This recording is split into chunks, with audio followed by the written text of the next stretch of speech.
So without further ado, I'll pass you over. Thank you very much.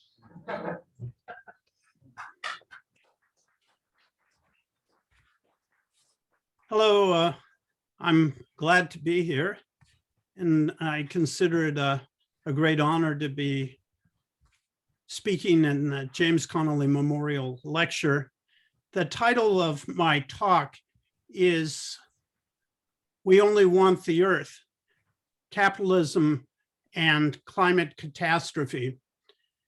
And the title obviously is taken from James Connolly's songbook, his song "Be Moderate," where he wrote, "For our demands most moderate are, we only want the earth."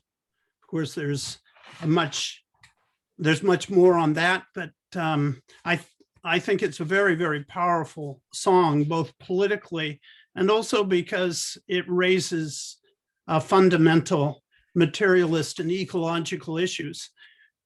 Connolly was very clearly a materialist and an adherent to Marxist materialist conception of history. This comes out very clearly in his Labor, Nationality, and Religion. And there are also ecological aspects to his thought, as in the case of the entire Irish left. In Labor and Irish History, he wrote, "It is a common saying amongst Irish nationalists that Providence sent the potato blight, but England made the famine." I'm sure you are all familiar with this, but underscoring it in the ecological context is very important.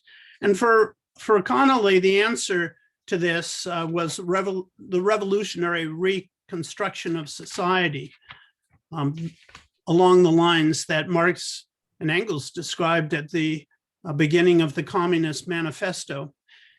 Connolly is also important. Well, he's important in many respects. Eric Hobsbawm argued that William Morris and James Connolly were the most important Marxist thinkers in the British Isles and in the classical period.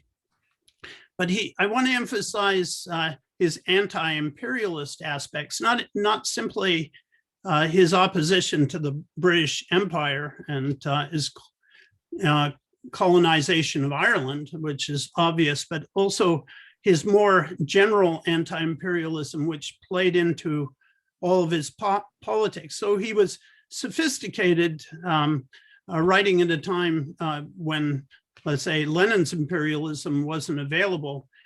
He dealt with inter-capitalist rivalry and collusion and the role of nation states and corporations, and understood, particularly in the context of the First World War, that all the belligerent powers, all the major capitalist powers were repressing their working classes, and progressive revolutionary forces in the context of war, and that revolts in every nation state were necessary as a result.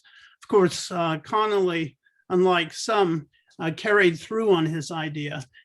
And I want to emphasize that today revolts against the imperialist world system, which of course has taken on new dimensions in our time, is necessary in the battle against climate change.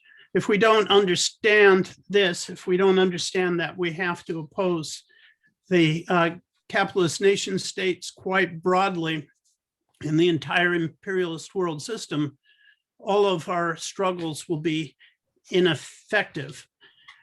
I wanted to start out by saying some things about the planetary emergency and specifically climate change. There are many other aspects to the planetary emergency besides climate change, because it's the climate is not the only planetary boundary, or climate change is not the only planetary boundary that we're crossing at the present time. But I'm going to focus on the climate change situation today. And I just wanted to say a few things on that, and that is time is running out if we want to avoid avert irreversible climate catastrophe, keeping the increase in global average temperature below 1.5 degrees, or at the very, or at least below 2 degrees Celsius. So if we look at this, the most optimistic scenario of the United Nations Intergovernmental Panel on Climate Change is one that describes a pathway in which the increase in temperature will not rise above 1.5 degrees Celsius until 2040, peaking at 1.6 degrees Celsius in the second half of this century, and then falling back to 1.4 degrees Celsius by the end of the century. But in order to achieve this, we basically have to peak climate change. We have to peak carbon emissions this decade. We have to reach net zero carbon emissions by 2050. And even in this highly optimistic scenario, which requires the achievement of net zero carbon emissions by mid-century, extreme heat and heavy rainfall will be far more frequent than before. The world will see various compound events of extreme weather, sometimes known as global weirding, including heavy precipitations, record floods, heat waves, droughts, monsoon breakdowns, megastorms, glacier melts, and sea level rise.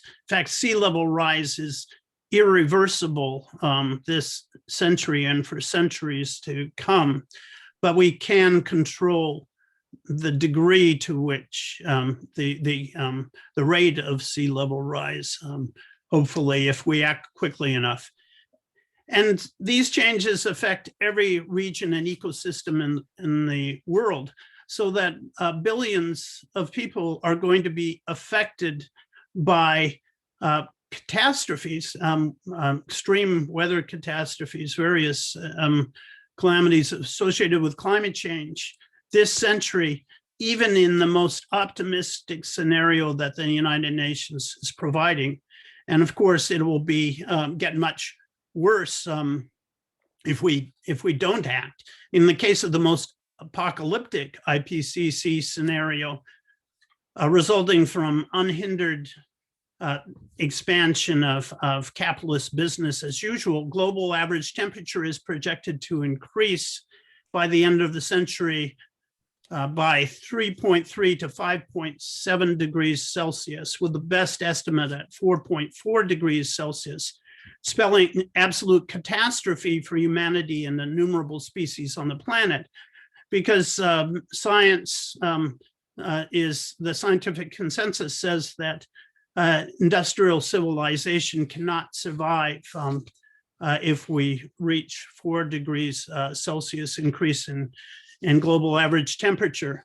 All this means that we now have a global existential crisis that we have to combat at two levels. One is the mitigation of climate change itself, because we have to avoid the irreversible climate change, which will result in tipping points that would mean that the climate could accelerate out of control. The climate change could accelerate out of control.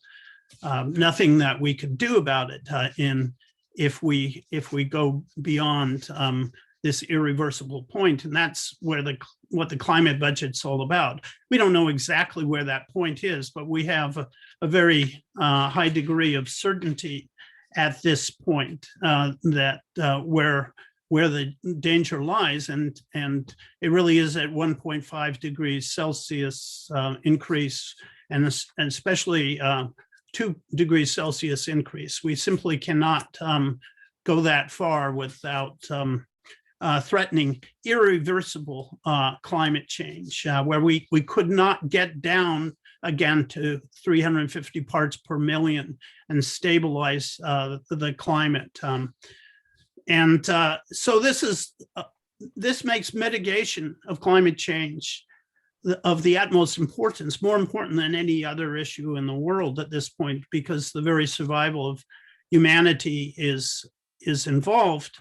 And the second part of the existential crisis is issues of survival in this century, because with even the most optimistic scenario, the consequences are so serious that we're looking at hundreds and millions and hundreds of millions and even billions of people affected in dire ways by climate change, with hundreds of millions of migrants, of climate migrants, and so on, the destabilization of the world as we know it.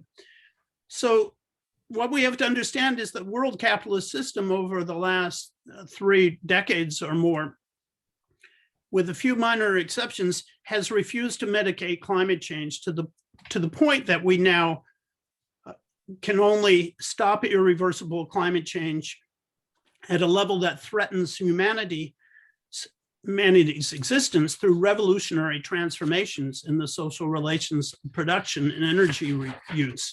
It really has to be revolutionary scale change now, beyond anything that we have any experience of in human history. But even in the best scenario, we have to be concerned with issues of survival for whole populations and communities across the earth, and must organize on that basis. So we need to begin to act to protect populations at the same time that we're mitigating. And words like adaptation and resilience, which basically place the burden on individuals and communities as they exist, are completely inadequate. We need social transformation in order to protect populations. And that can only be done on a socialist or eco-socialist basis.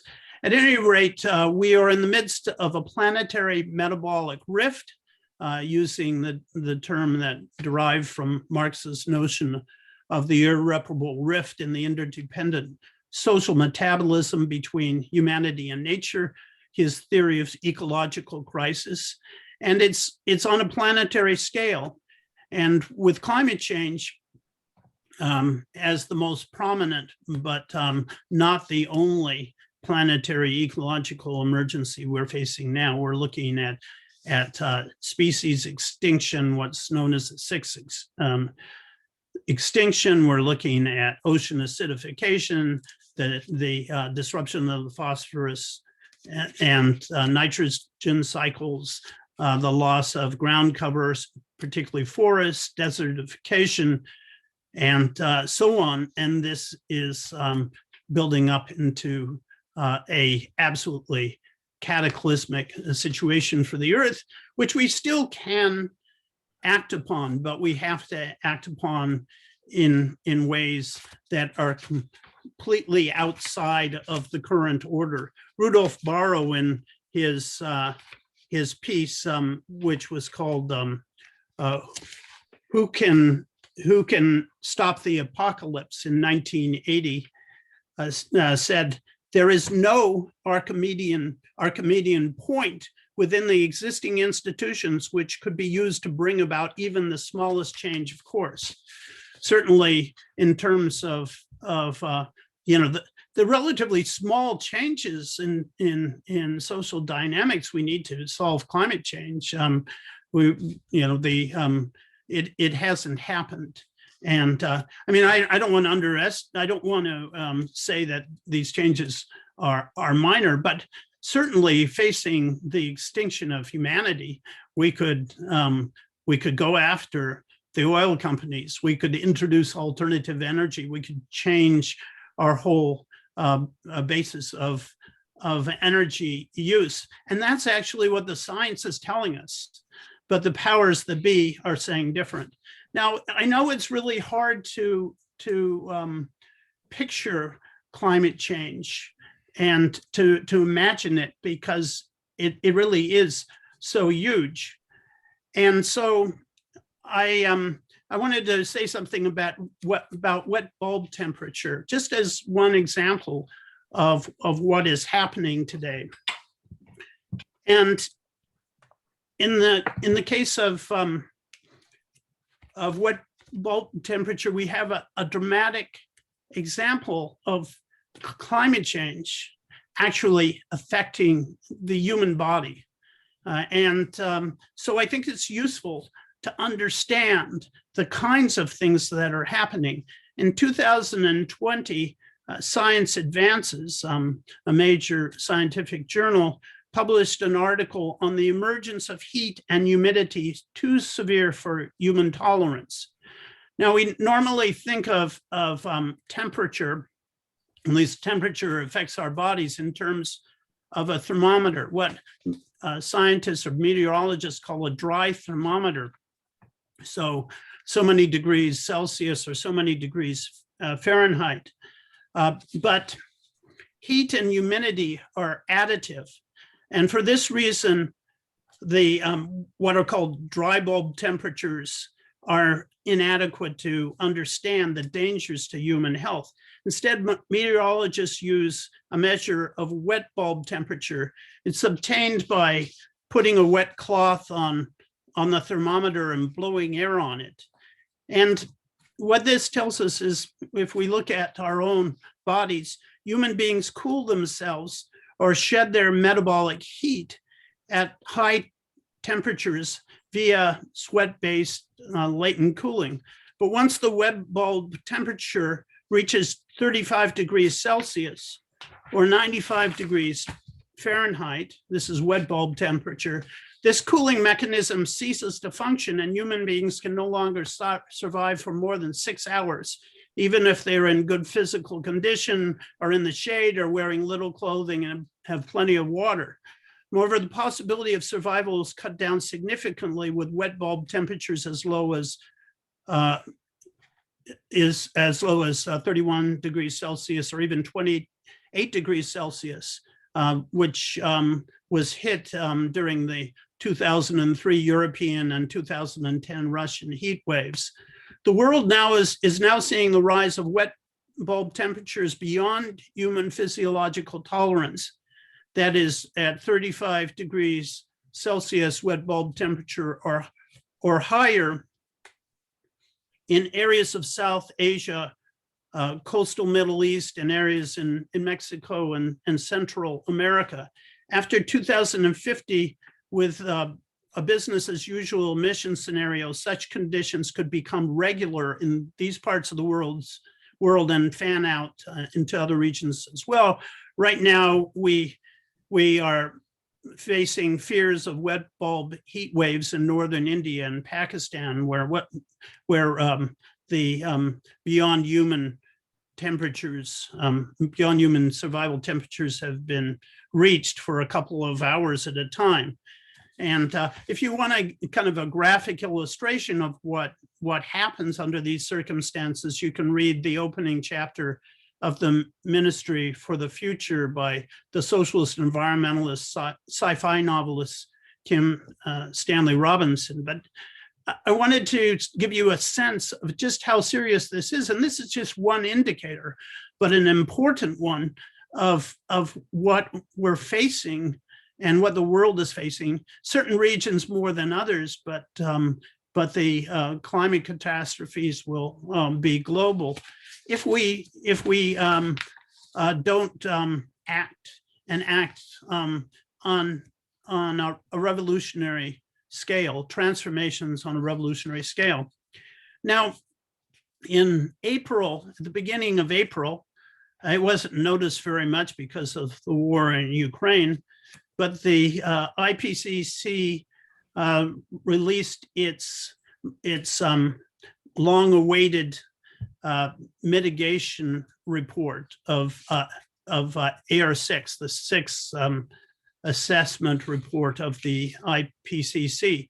This is was done by Working Group 3, and it's the third part of the AR6, which the first part, the physical science basis, was released in the fall, and then I think in February the impacts report was released, and the mitigation report, which is the most important because it's about what do we do, was released at the beginning of April.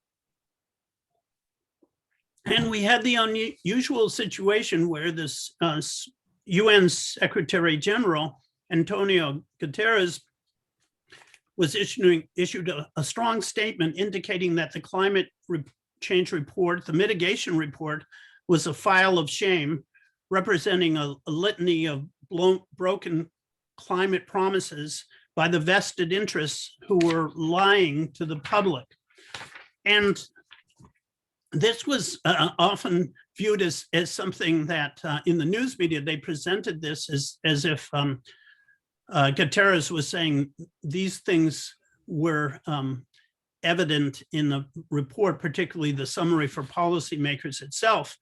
But that's not correct. What Guterres was really talking about, though, as UN Secretary General, he could not be open about issues of internal process within the IPCC. What he was talking about is that the published report of the IPCC, the summary of policy for policymakers, which is the part that everybody reads, and really the only part that's generally read and acted upon, was itself a litany of lies. And this is because the published report obliterates the previous the draft that the scientists themselves had published.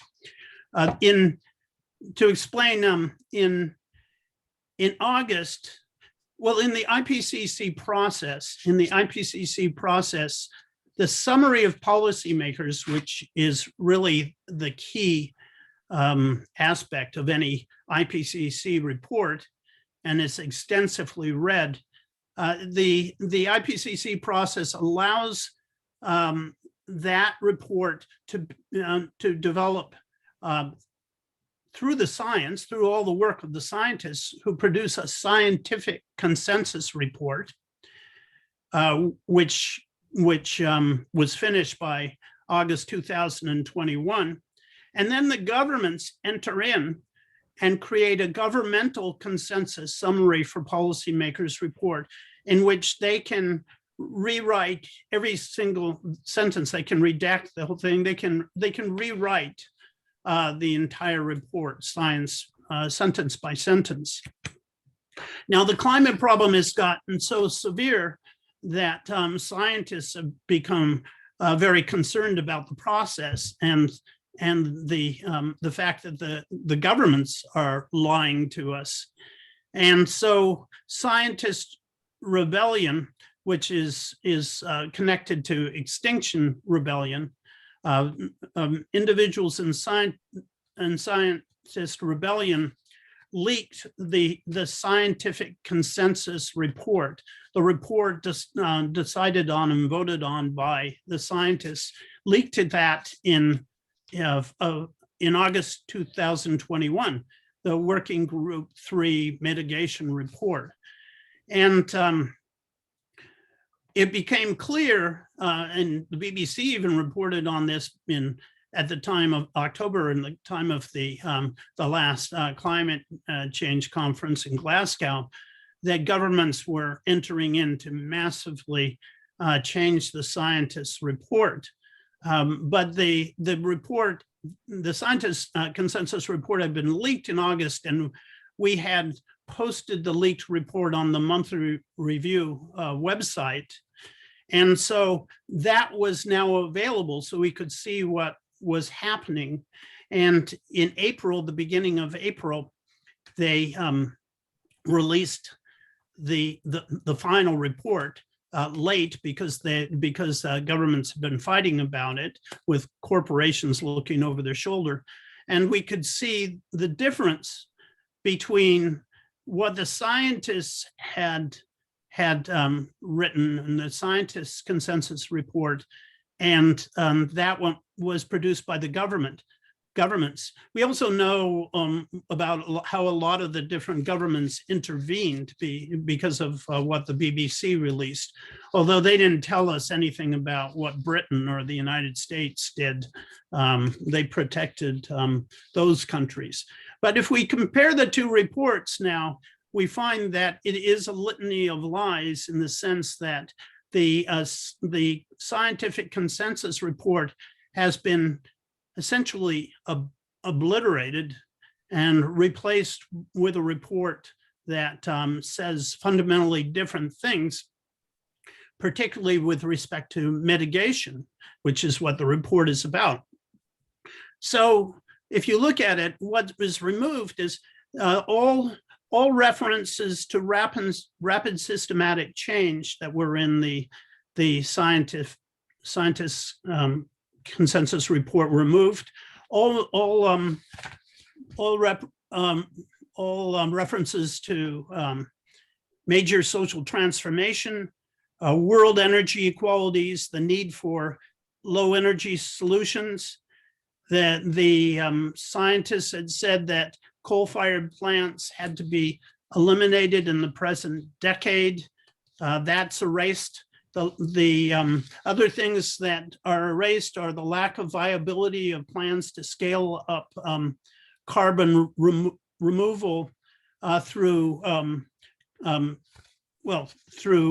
carbon removal and sequestration technologies and nuclear power.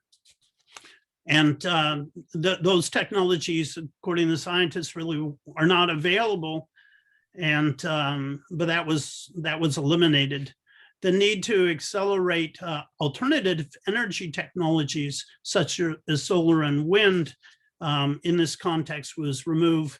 The notion of creation of sustainable cities, references to environmental justice, prioritizing equity, nature-based solutions, climate movements, the role of climate movements, the role of women, marginalized communities, and youth. All of this was removed from that was in the original scientists' consensus report, and replaced with other passages or simply obliterated. Let me give you some concrete examples.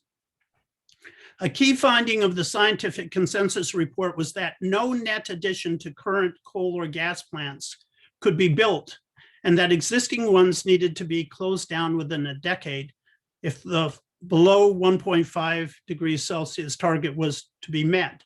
Not only was this eliminated in the governmental consensus SPM, the published survey for policymakers, but the SPM was rewritten to state that coal-fired plants could be increased given possibilities for carbon capture and sequestration. The scientific consensus report stated that possibilities for the scale-up, diffusion, and global spread of carbon capture and storage, nuclear energy, and carbon removal technologies had not progressed as rapidly as other alternative energy technologies and were not likely to play the major role in climate change mitigation, which at this point would have to rely on social change and demand side low energy solutions. This was removed from the governmental consensus SPM. The original draft SPM written by scientists compared the carbon emissions of the wealthiest 10% of the global population to those of the poorest 10%, indicating that the former account for 10 times the per capita emissions of the latter. This comparison was deleted from the governmental consensus report. Likewise, the SPM by scientists had indicated that the top 1% accounted for 50% of all aviation emissions, while this was dropped from the governmental SPM. Significantly, the science-based SPM explained that over 40% of developing country emissions were due to export production for developed countries. This is no longer included in the final SPM. The scientific consensus indicated that incremental change was not sufficient to address climate change with its lock-in of high emissions technologies, and that an ambitious transformation with a systemic approach aimed at fundamental social transformation, overcoming vested interests, was required. This was discarded in the governmental consensus. You get the idea, but it's even more profound if we look at the actual socio-ecological suggestions that the scientists made on mitigation. A sentence in the scientific consensus SBM on how pathways based on lower demand are key to carbon dioxide reduction is absent in the governmental consensus SBM. 6 successive paragraphs on the importance of demand side reductions based on lower energy solutions requiring fundamental social change, which were part of the scientific consensus, were entirely deleted from the governmental consensus report. This included paragraphs emphasizing altering urban space and built environments, shifting away from a meat-based diet, providing better human services with less expenditure of energy.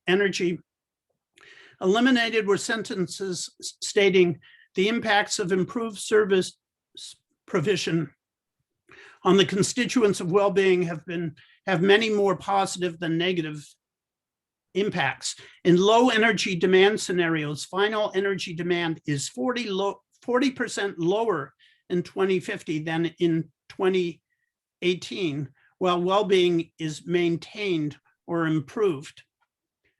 A key paragraph on how transition pathways that prioritize equity can promote transformational changes was excised in the governmental consensus. Discussion in the scientific SBM addressing lack of integration of environmental justice and climate mitigation activities was removed from the governmental SBM.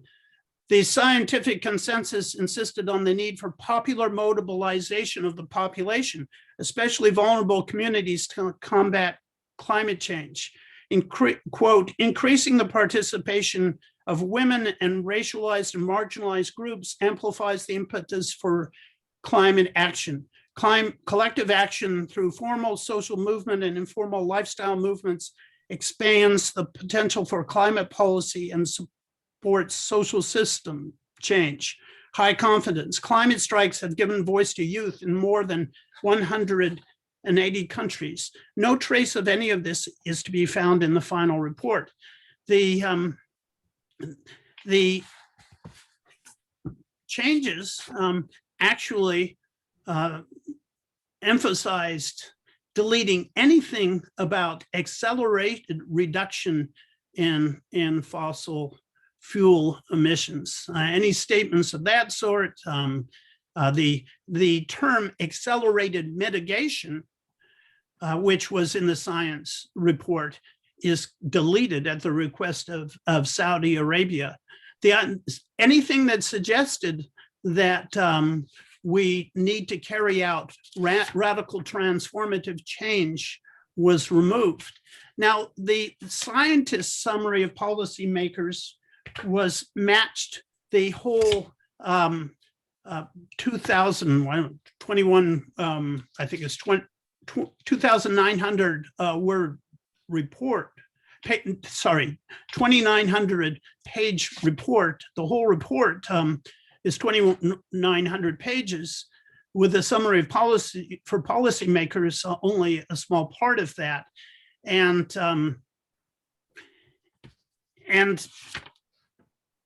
the rules do not allow the governments to alter the rest of the report, only the summary for policymakers. So the rest of the climate change report actually explains what the scientists actually concluded. It is the scientific consensus.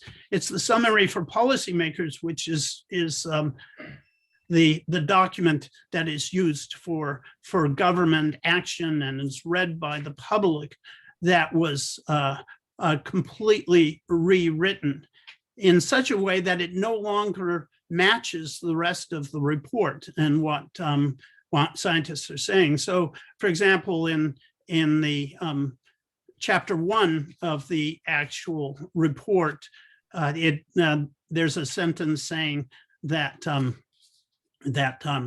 many thinkers believe that capitalism is unsustainable, and that in order to solve the climate problem, it requires going against capitalism as a system. Now, that's still in the report.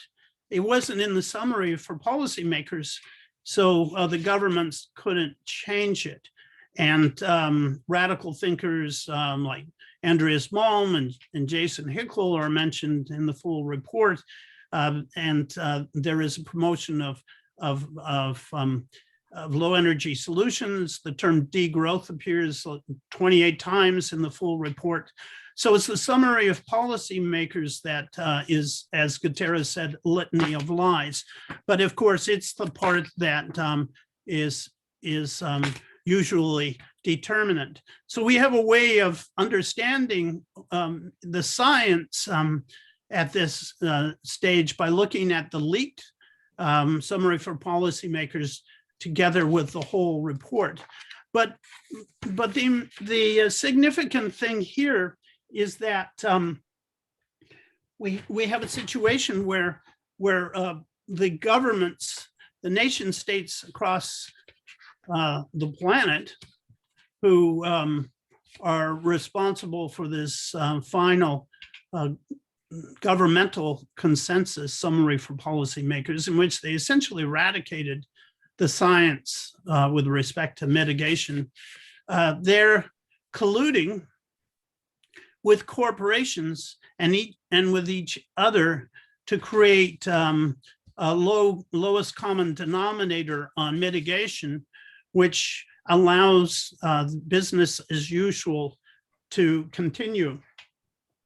And you have to realize that with this months of struggle over that were carried out by governments over the mitigation, the summary of policy makers for the mitigation report, the reason that this struggle was so intense, the reason why the report was rewritten, and the reason why it's a litany of lies, is that the governments, or many of the governments, in fact, most of the governments present now, the capitalist governments, particularly in the advanced capitalist world and the Middle East, are afraid of what would happen if the public knew, if the general public knew that the scientists were saying that we had to have utterly massive climate movements based on environmental justice, with bringing in marginalized communities, the vulnerable, the working people, the women, and based on notions of just transition, which is, that term is still in the report, but the substantive treatment of it was eliminated. They're afraid of what the scientists were proposing in terms of the mobilization of populations, pressuring their own governments and maybe even going against their own governments to save the planet. They're afraid of the notion of low energy solutions. They're afraid of statements in the summary of policymakers that would say we have to get rid of coal-fired plants. They're afraid of the public knowing that the technological solutions that are being proposed, the carbon capture and sequestration, nuclear energy, and so on. These technological solutions that are supposed to be able to solve the problem without any change in social relations, that they're non-existent in terms of that they don't really exist. They can't be scaled up. They're not viable. They're afraid for us to know that we need sustainable cities, that we need to prioritize equity. In other words, they're afraid of revolutionary scale social transformation by populations across the earth in order to save humanity and civilization, in order to save the lives of hundreds of millions of people. Ultimately, if we don't deal with climate change, if we allow business as usual to continue, the human species itself is in danger. And this is not the message that the governments, the media, and especially the corporations, the capitalist world, want us to know and understand. They don't want us to realize that there is a need for organization. So this is all very crucial in how we decide to understand the problem, how we decide to act. Remember, this is we're nearing the edge of the cliff. We're actually moving faster towards the edge of the cliff of irreversible climate change. The threat to humanity is massive. And even if we at least according to what the IPCC sees as the most optimistic scenario, which requires revolutionary scale transformation at this point, massive social transformation. They said that over and over in the scientific consensus summary for policymakers, indicating accelerated social transformation is needed. Even if we did that, we have still questions of survival, because so many people are going to be threatened by the climate catastrophes that are right upon us. So we have to deal with that. We have to find a way to protect people, and we have to find a way to prevent irreversible climate change. The way to look at this is Frederick Engels, in The Condition of the Working Class in England in 1845, referred to social murder when it is understood that multitudes of people will die as a result of its existing social institutions. He's referring to capitalism, and nothing is done about it. He called that social murder. He was looking at the epidemics and the other epidemiological problems in Manchester and other industrial cities. But his notion of social murder has been revived in recent years by the Lancet and other medical publications who have underscored this in the context of the COVID epidemic. But we are seeing a situation of social murder where we know already, as a result of inaction in previous decades, that masses of humanity are going to die and have their living conditions deteriorate, being forced off out of their homes and out of their countries. The massive migrations of hundreds of millions of people are being projected, and deaths, decline in food production, you name it. And all of this is a result of the failure to address the climate problem. And we have a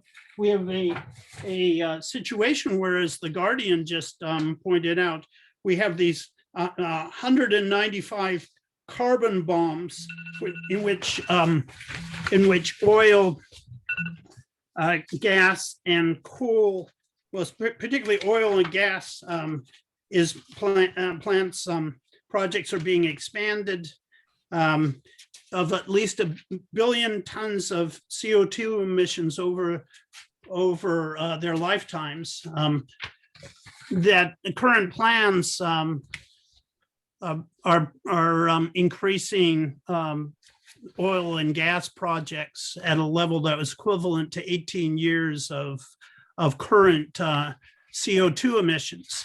And they're continuing to go forward with the pipelines, with the expansion of fossil fuels, even while humanity is facing this crisis. So this is a kind of social murder, or as Connolly was inclined to call it, he referred to soulless murderers. We have to say now that those who promote this, knowing and even erasing the science, and go ahead and promote pipelines and fossil fuel use and get billions or expect to get billions of dollars from it, are soulless murderers. And we have to stop being polite. We have to recognize the seriousness of the problem. We have to organize. And I think that that's a kind of Connolly attitude. I think that we need to re-establish the kind of critical view that's uncompromising that he represented. We need to go back to issues of survival. Think about Barry Commoner's Science and Survival, or although it's a book that's little known, Charles Anderson's Sociology of Survival, written in 1976, that talked about climate change and all the things that we had to do globally to deal with the threats that we were facing. We're facing irreversible climate change, and the only answer to that is irreversible revolutionary social change. It has to be revolutionary. Revolutionary is a scary word to people, but William Morris said there really is no other word for the kind of change that we need to have. It cannot be reform. It can't be incremental at this point. The notion of a notion of a Green New Deal has essentially come and gone. An establishment or semi-establishment approach. Now we need something much more radical and audacious. Barrow talked about the power of organization that starts with first refusal, which every trade unionist knows about, and then obstruction. He said we need to refuse and obstruct the system in order to create a new era. This may seem extreme, dangerous, radical, but it's going to happen. We're going to have hundreds of millions, even billions of people struggling over these catastrophes that are facing us. I call it the problem of the environmental proletariat, because the old proletariat was often identified with simply with the industrial factory, but the broader conception of the proletariat that Marx and Engels had, that's exemplified by Engels's condition of the working class in England, was all about, as much about environmental conditions and how people live, and epidemics and health, and the cleanliness of the air and the water and so on, as it was about the struggles in the factory. We've got to bring this all together, build an environmental proletariat, which we can see signs of already in the third world. There will be huge struggles, massive struggles, greater than at any time in human history over this, because the survival of humanity is at stake, and people will resist. The question is, will it be organized? Will it come soon enough? Will we fall for half solutions that actually lead down the path of destruction. But there is a lot of reason for hope because we know the struggle is developing. There's in Ireland, the ruling class is especially worried because there has been a shift to the left, or there are new movements in Ireland and new political developments that threaten the existing structure. And in the rest of the world, we're seeing battles occur. Connolly once wrote, in the isolation of Dublin, there are times in history when we realize that it is easier to convert a multitude than it ordinarily is to convert an individual. When ideas seem to seize the masses, as contradistinguished by ordinary times when individuals slowly seize upon ideas. He was saying this, at a time when probably most disbelieved him, but certainly Irish history made that language, that thought valid. And I think we're in a time where it seems like everything is frozen. It seems like nothing can happen. The powers that be, the vested interest, the word vested interest was deleted from the summary for policymakers. They're concerned because they know that ideas can seize the multitude and a new vision, new forms of organization and action, precisely because the contradictions are greater than they've been ever in human history. Just think of climate change, then move and think about the other parts of the planetary emergency, all the other planetary boundaries then we're crossing. And we ought to add a 10th planetary boundary for zoonoses, the rise of new epidemics, which itself is a product of capitalist agribusiness and climate change. And we also can look at the outbreak of war and the danger of global thermonuclear war at present. And we can look at the long economic stagnation and the likelihood of another financial collapse. And we can look at the rise of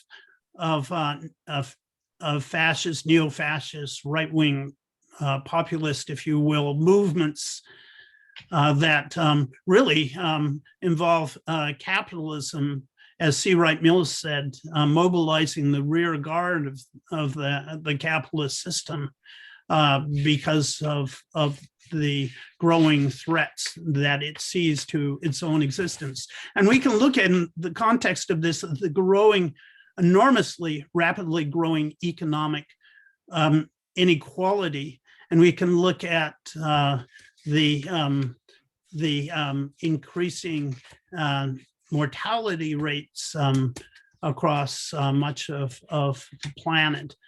We can look at all of these things, and we have to understand that this won't stand, and the resistance to these conditions will arise. The question is, again, are we organized? Can we plan? Can we mobilize in the context of this most essential struggle? This we talk about existential crisis.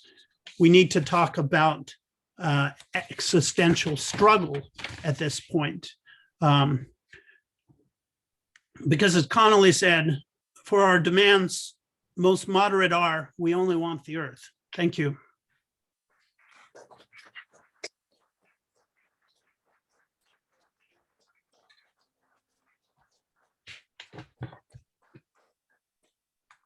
Thanks so much, John. Am I on? Okay, great.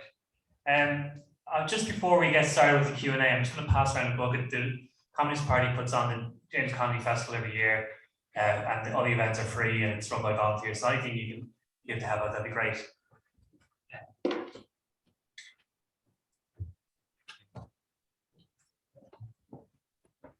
So yeah, thanks again, John. That was brilliant. I'll take any questions anyone has. The way this is going to work, just put your hands up, give me your question. I'll repeat it because we're recording this, and just to make sure John hears you, I'll just repeat the question. So, Paul, yeah? Yeah, I'm sorry, I have two questions. Could John just confirm that report is on the monthly review website? Yeah. And briefly, because I know it's a very detailed subject, but will you just give us a quick analysis on this new rising thing called nature or natural capital? Yeah. John, so that the first question was, is the IPCC the scientist report that's still on the monthly review website? And the second question was about financial capital. Nature capital. Sorry, nature capital. If you could maybe comment on that briefly, if you like.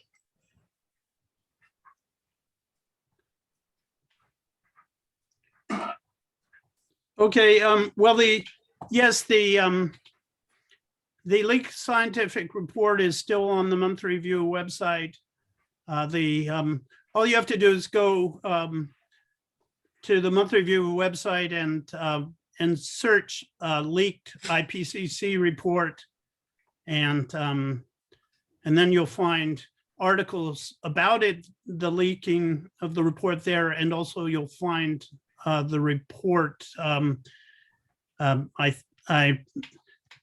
You could look for a piece that says advance release on the IPCC report, and we published the notes from the editors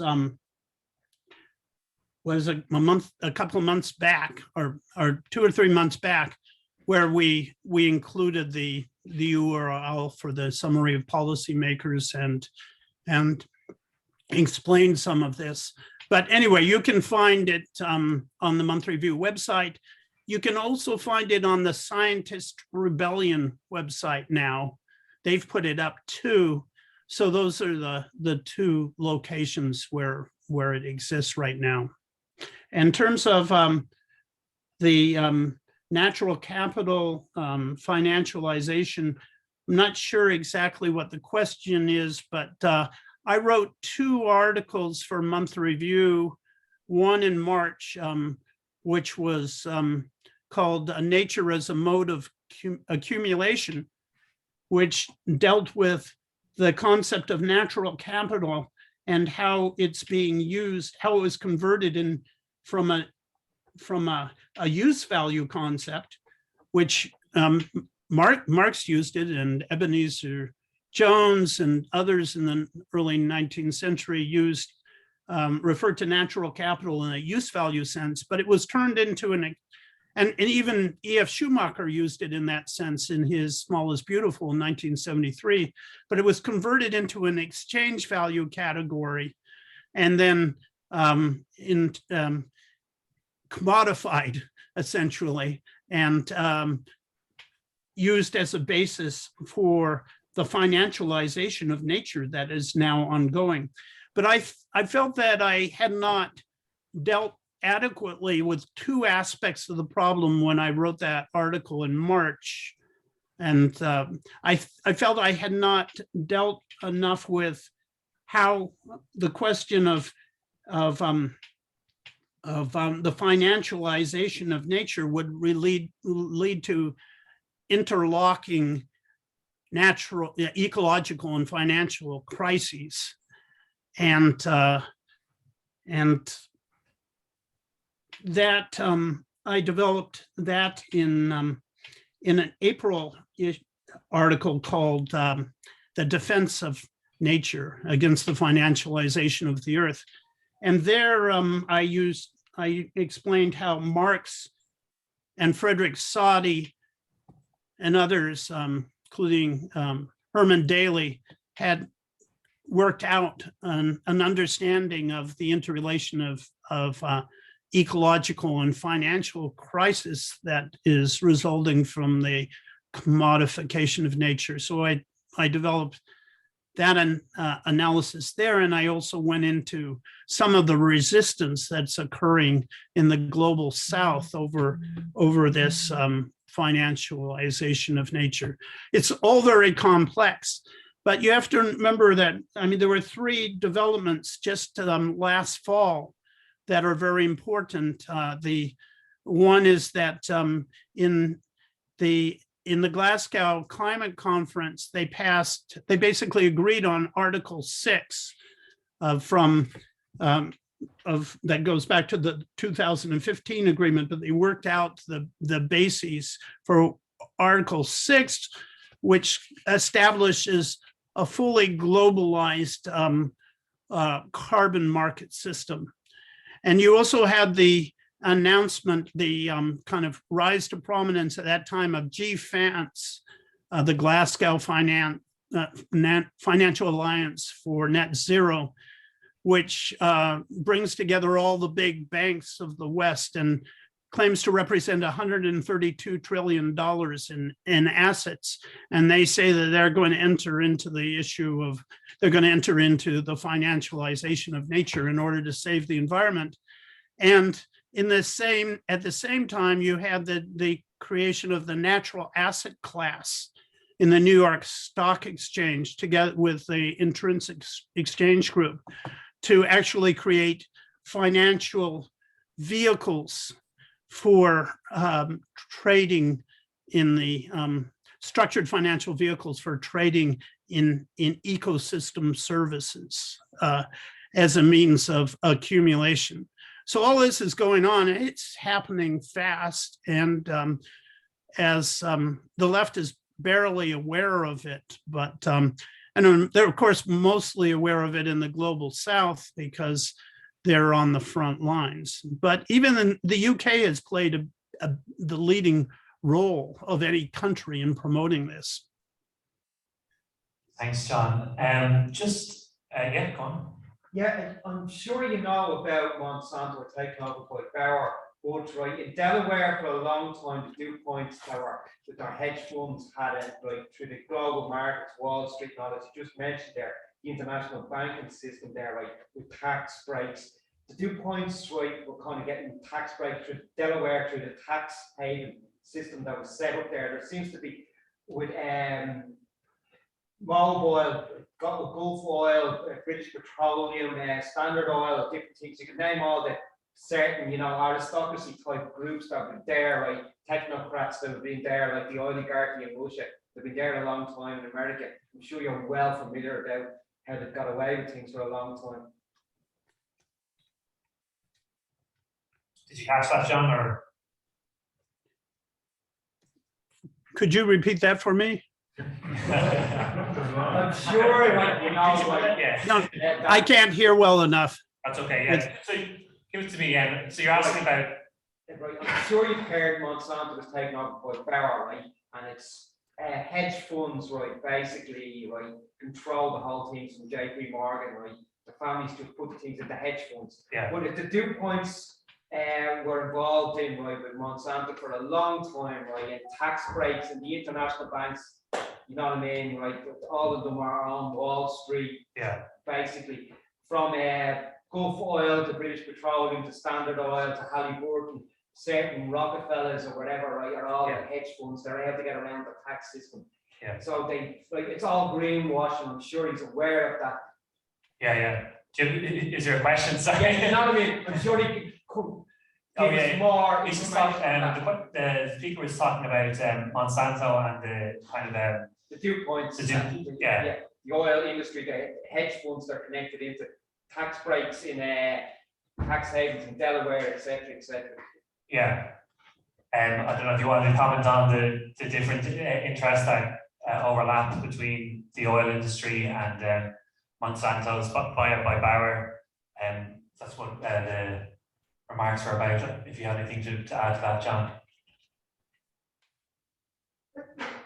Well, I'm not actually sure what to say. I mean, from what I caught, the whole financial system is tied up with the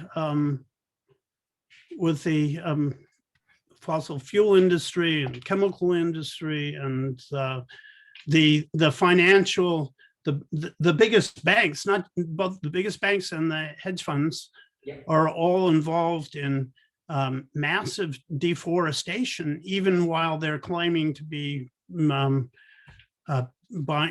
they're claiming to be providing finance to save the earth. They're involved in and this is well known. This is from New York Times and so on. They're involved in the biggest deforestation projects in history, and this is all very corrupt at this point. You have situations where they in the conservation realm, where all this finance and with say in the carbon markets, they get carbon credits for forests, which then burn down and are destroyed. So the whole thing is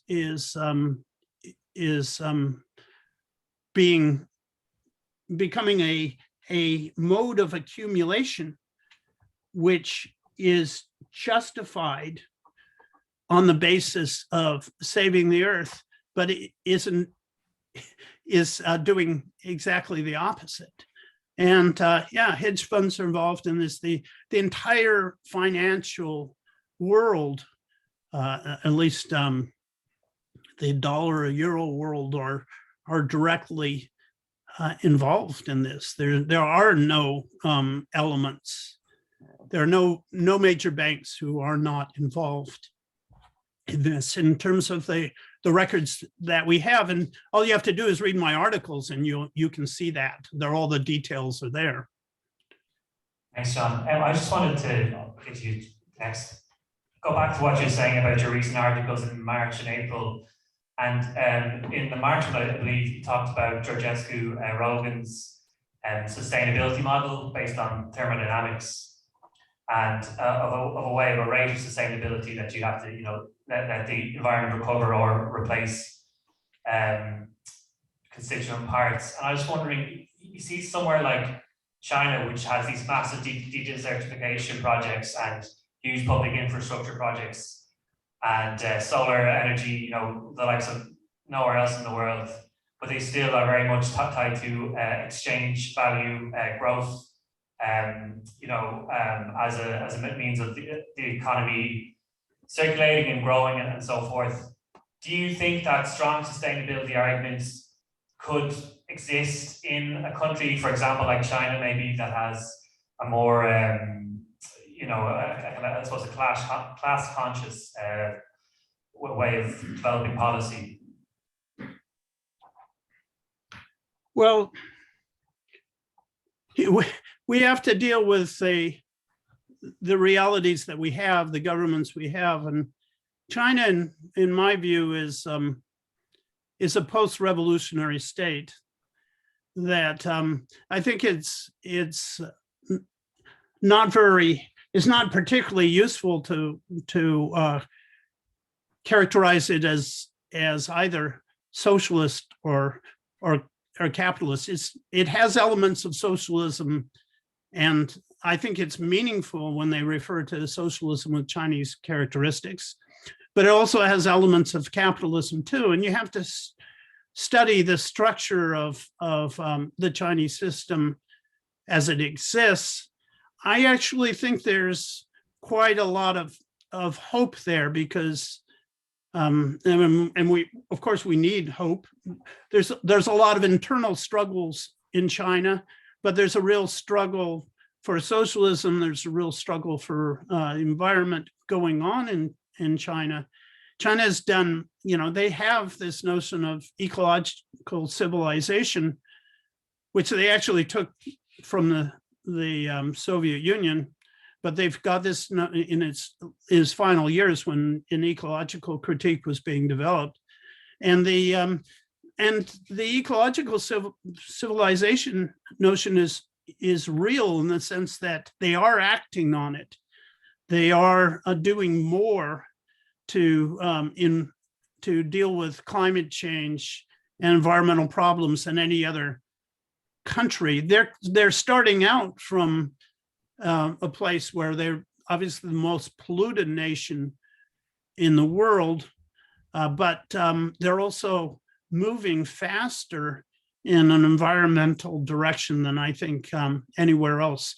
So they are the leaders in solar technology and also the implementation of solar in their actual economy. They have the leading afforestation and reforestation projects in the world. They're doing incredible amount on the environment, and the shifts are very, very dramatic in a short period of time. The main problem is at this point is that they're still heavily dependent on coal. They've been moving away from that, but not fast enough. And there's been back and forth movement because of various, in the COVID period, they allowed more coal production because they were dealing with a crisis. But they are moving away from coal, but they have to move much faster. They have indicated that they're going to reach net zero by 2060, a little bit after the 2050 date, but they tend to actually meet their targets while the West doesn't, and they even reach their targets ahead of time. So it'll be interesting to see what happens, but China seems to be much more serious about the problem from my perspective than any other major country. And we could talk for days about all the things that they're doing and compare it to all the things that we're not doing. Questions over there? Yeah.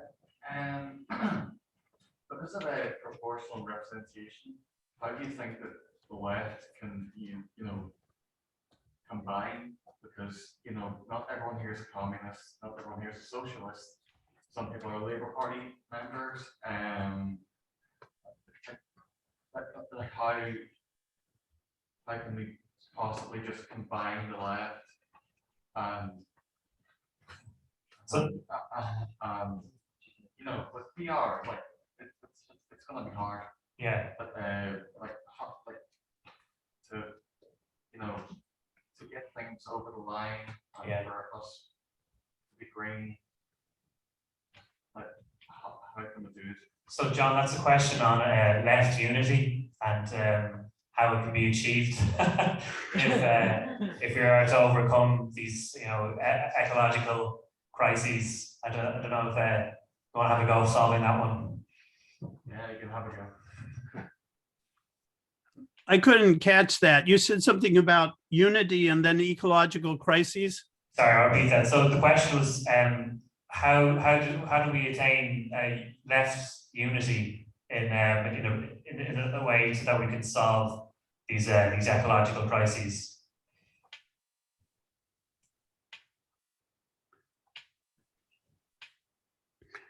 Well, I think that unity is a product of movement, action, and organization, and we shouldn't. We're talking about a socialist strategy and an eco-socialist strategy.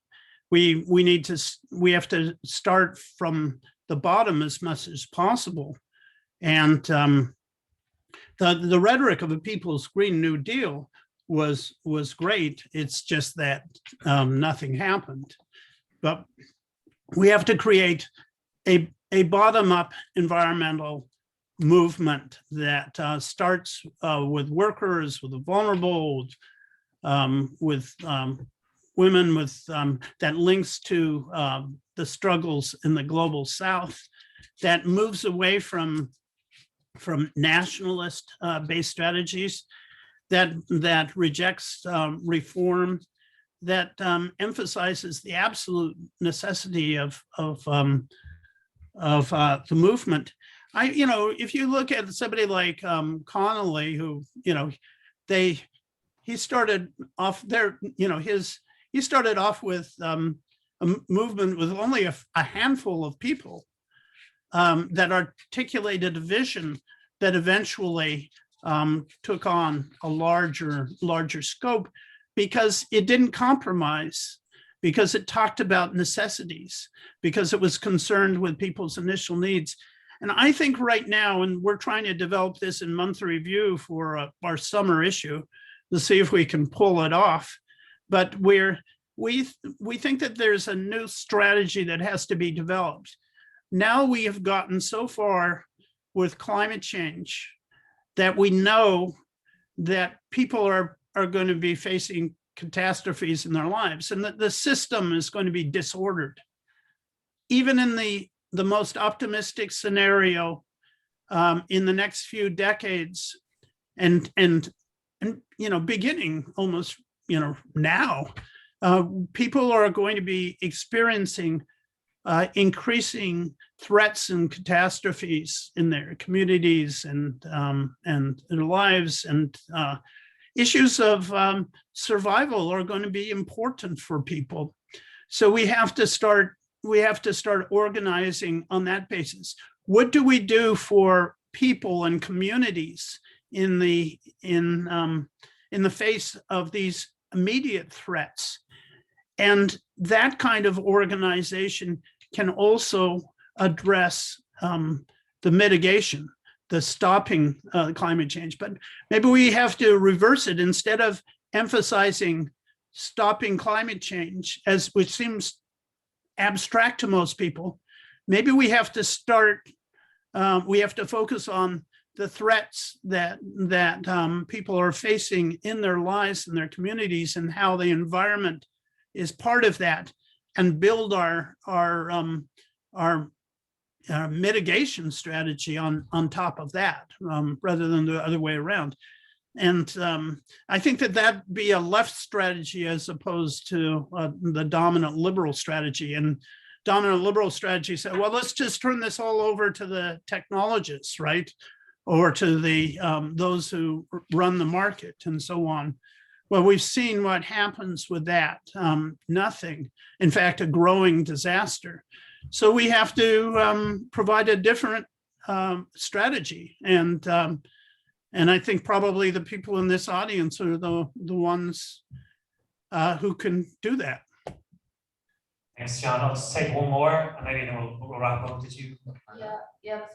Thanks, John, for your lecture. My question is more synthesis of the former questions.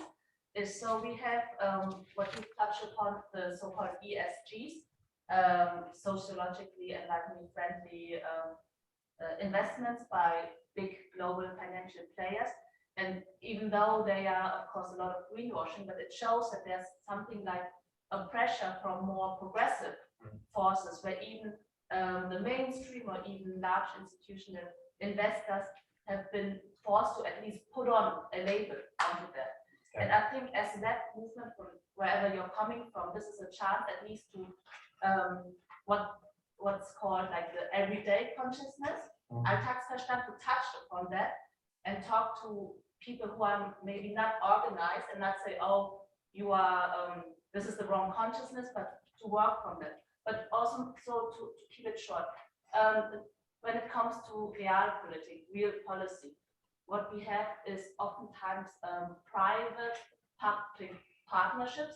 Not to say that technology will solve all questions, but we have states like, okay, we have Europe, and then we have post-socialist states like China, and then so on, where there are large-scale projects, to move to a more environmentally friendly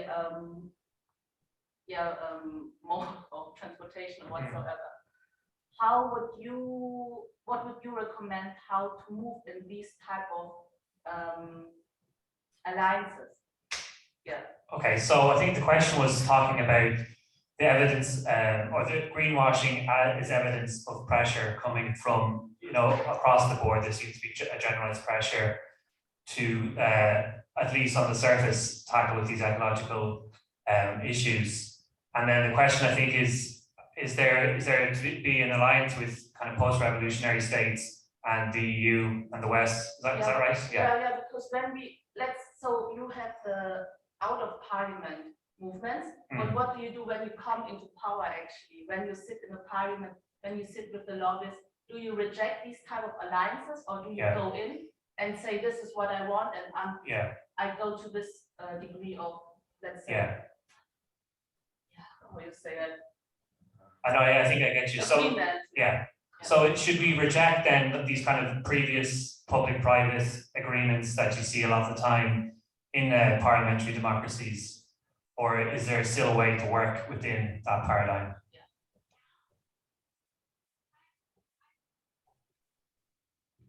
I mean, it's an old question by Luxembourg, right?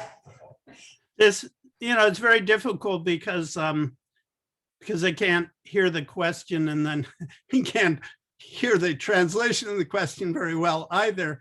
But let me, I got two things out of this basically, and one was the issue of greenwashing across the board, general pressure in that respect, and then the question of whether parliamentary democracy can deal with these issues.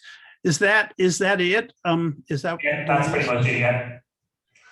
Well, I mean, the greenwashing is probably not even sufficient to describe what we're facing. I mean, I tried to explain in the talk here that the governments took the scientific consensus report for the summary of policymakers and they rewrote it basically to say the opposite with respect to mitigation. Where the scientists said we needed accelerated mitigation and incremental change wouldn't work, they changed it to basically, they eliminated that the whole thing is couched.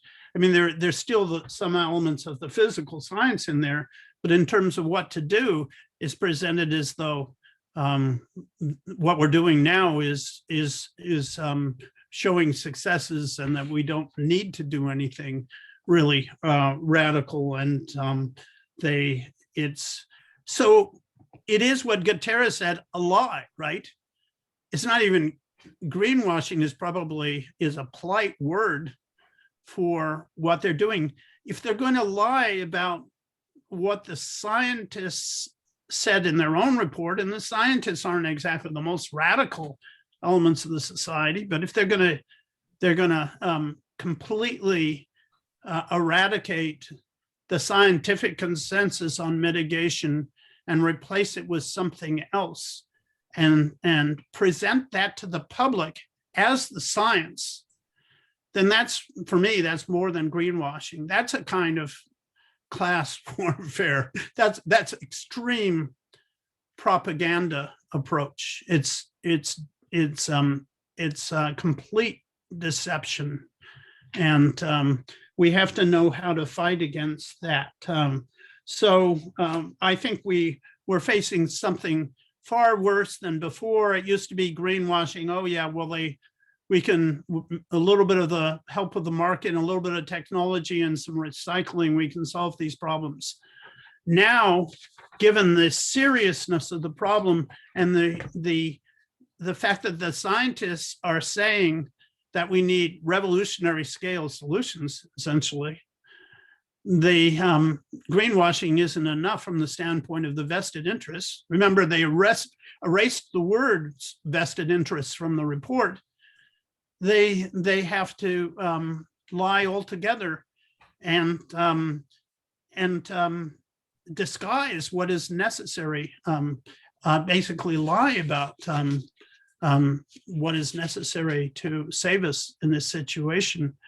And this is why the charge of social murder and or Connolly's soulless murderers begins to be applicable if we're being deceived to this extent. So I would say we're in a different stage with respect to the propaganda on this, and that's because the powers that be know that that to solve the problem, they have to be eliminated essentially, and they're not willing to accept that. In terms of parliamentary democracy, well, we've had lots of problems. You know, there's parliamentary democracy is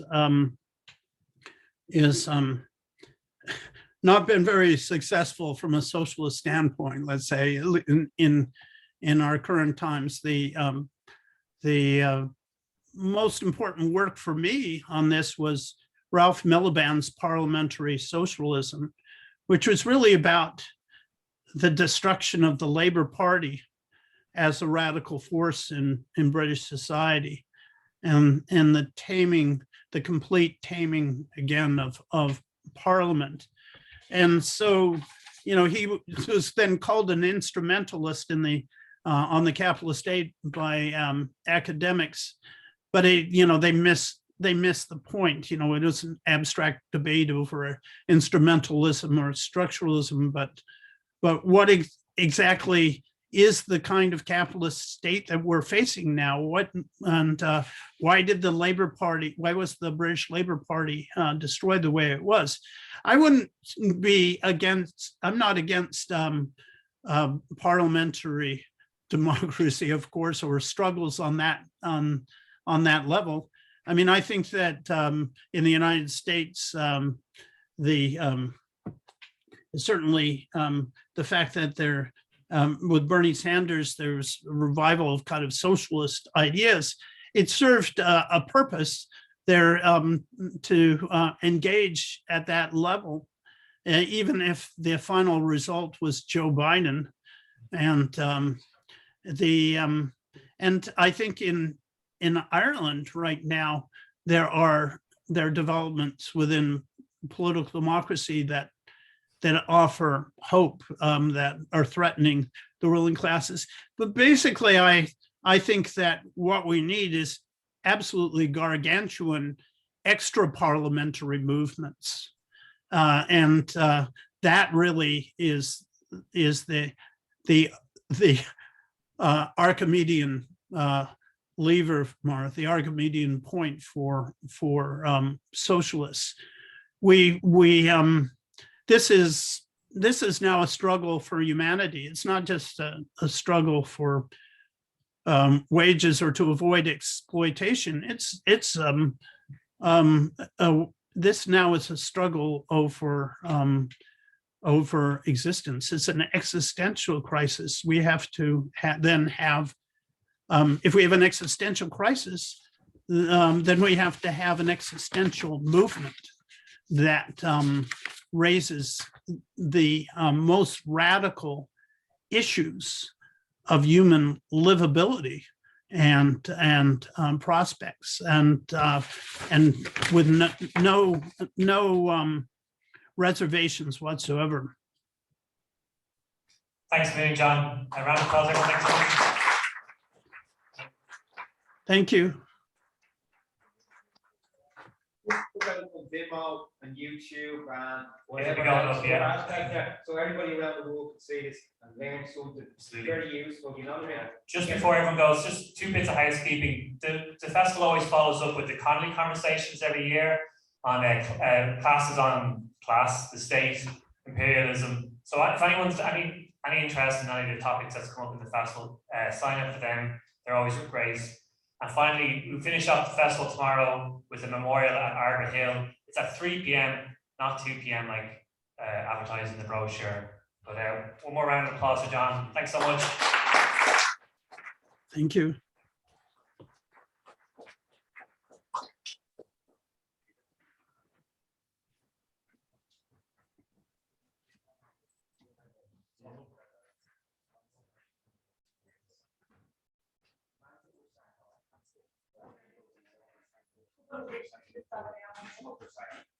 Unfortunately, with all due respect, that's what the legal rights allow. So it's a bit scary. Well, no, it's not a personality, it's a bit scary, I know that. It's an unfortunate truth here.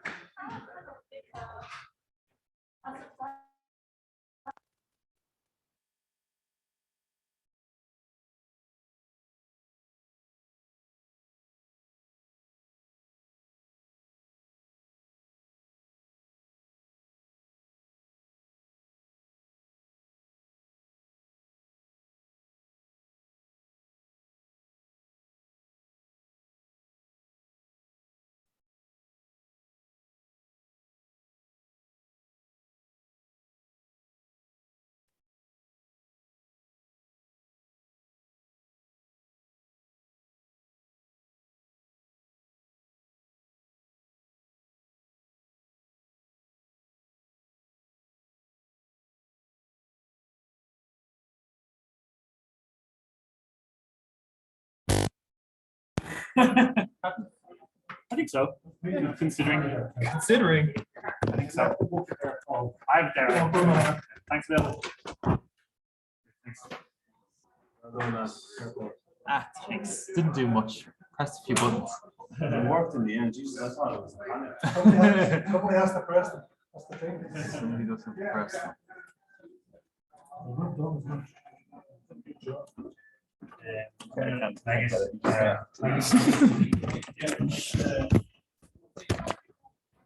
Yeah, leave it there. Yeah, leave it there. Is it space in there? Behind Laura. Yeah, Laura. Yeah. Thanks, Bill. I got the roll back today. Thank you. Come on, congrats.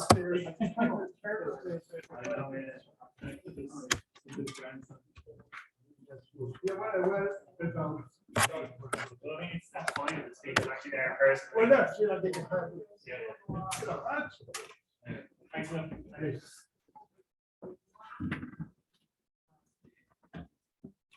You have a nice little movie this evening, you know.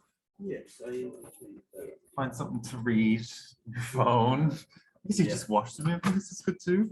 What's the movie? Can't remember the minutes. I found out about this morning, so I mean, I haven't watched the movie. I mean, I do have the torrent of it now on my laptop, so maybe I'll give it a watch another time.